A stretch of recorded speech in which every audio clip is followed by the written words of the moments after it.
বাবা মায়ের তুচ্ছ বিবাদ যখন চরম পর্যায়ে পৌঁছায় তখন তার সবচেয়ে বড় মাসুল দিতে হয় নিষ্পাপ সন্তানদের। সম্প্রতি নেট দুনিয়ায় ছড়িয়ে পড়া একটি ভিডিওতে দেখা যায় পারিবারিক কলহের জেরে এক দম্পতি তাদের ছোট্ট সন্তানের সামনেই ঝগড়ায় লিপ্ত হন। অবুঝ সন্তান বারবার কান্নাকাটি করে এবং হাত টেনে ধরে তাদের থামানোর আপ্রাণ চেষ্টা চালাচ্ছিল, কিন্তু রাগের মাথায় হিতাহিত জ্ঞান হারিয়ে ফেলা বাবা মা নিজেদের অহংকার আর জেদের বশে সন্তানের সেই আকুতিকে বিন্দু মাত্র পাত্তাও দেননি।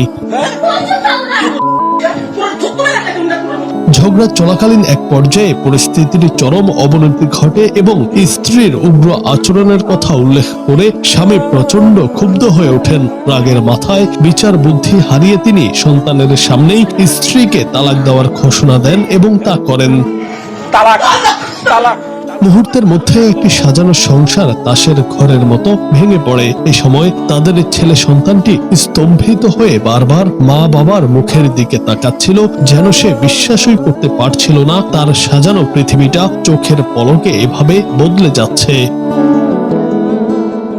এই ঘটনা নতুন করে বিতর্কের জন্ম দিয়েছে। নিজের ক্ষোভের চেয়ে সন্তানের ভবিষ্যৎ যে অনেক বেশি মূল্যবান তা ভুলে যান অনেক বাবা মা। এই সত্যটি যেন ফুটে উঠেছে ছোট্ট ছেলেটির সেই ভীষণ এবং আতঙ্কে ভরা চাহনিতে।